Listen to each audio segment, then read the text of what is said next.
नमस्कार। इन खबर में आपका स्वागत है। बॉलीवुड से बहुत ही दुखद खबर है। ट्रेजेडी किंग के नाम से विख्यात मशहूर अभिनेता दिलीप कुमार का 98 साल की उम्र में निधन हो गया। खार के हिंदुजा अस्पताल में उन्होंने सुबह 7:30 बजे सांस ली। पूरा बॉलीवुड शोक व्यक्त कर रहा है। स्वाभाविक सी बात है, इतने लंबे समय तक उन्होंने फिल्म में काम किया, मशहूर हुए, उनका अपना एक अंदाज था।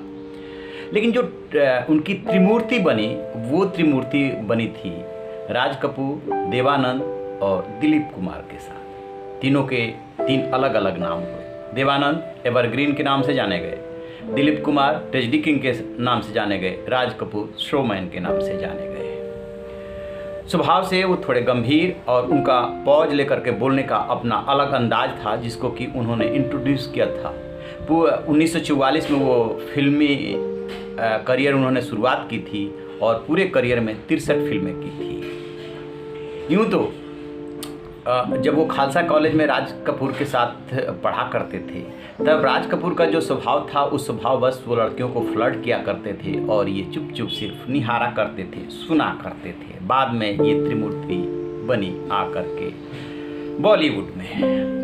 सबसे बड़ी बात कि आखिरकार इनको ट्रेजेडी किंग क्यों कहा गया, और ट्रेजेडी किंग कहा गया तो उसकी इन्होंने कौन सी कीमत चुकाई थी। बहुत बड़ी कीमत चुकाई थी। 63 फिल्में करने के दौरान सबसे ज़्यादा इन्होंने 7 फिल्में नरगिस के साथ की थी। लेकिन इनकी जो जोड़ी हिट हुई और जिसके नज़दीक सबसे ज़्यादा पहुँचे, वो मधुबाला थी। दोनों में मोहब्बत भी हो गई, शादी भी होने वाली थी, लेकिन किसी वजह से हो न सकी।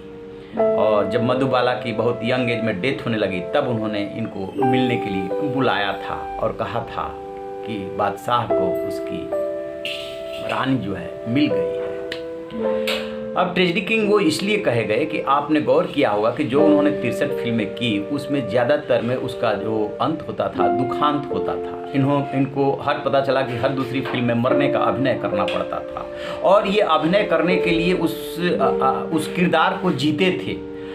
मतलब बहुत ही शिद्दत से उस अभिनय को किया करते थे। तो होता क्या है कि जब लंबे समय तक आप एक ही काम करते हैं, तो धीरे धीरे आपकी थिंकिंग, आपकी सोच उसी रूप ढलने लगती है। ये दिक्कत जो है दिलीप कुमार के साथ भी आई थी।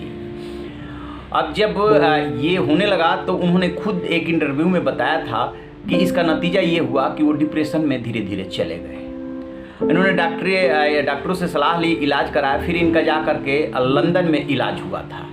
और जब इलाज करा कर के ये लौटे, तो फिर डॉक्टरों ने इनको सलाह दिया कि आप इस तरीके की फिल्में करना कम कर दीजिए और कुछ कॉमेडी फिल्में कीजिए। तो उसी के बाद कहा जाता है कि कोहिनूर, राम और श्याम आज़ाद जैसी इन्होंने फिल्में की थी, जिसमें कि कॉमेडी का पुट भी था। तो आप कह सकते हैं कि ट्रेजेडी किंग ने वो किरदार निभाया जो कि पर्दे पे आज भी अमिट है और लोगों के दिलो दिमाग में है, लेकिन उसकी उन्हें कीमत चुकानी पड़ी थी। फिर किसी तरीके से वो अवसाद से उबर गए थे और फिर 98 साल की उम्र में उनका निधन हुआ। लेकिन ट्रेजेडी किंग बने, और बने तो जो है इसकी कीमत चुकाई थी। तो आप रहिए बेखबर, देखते रहिए इन खबर। Thank you.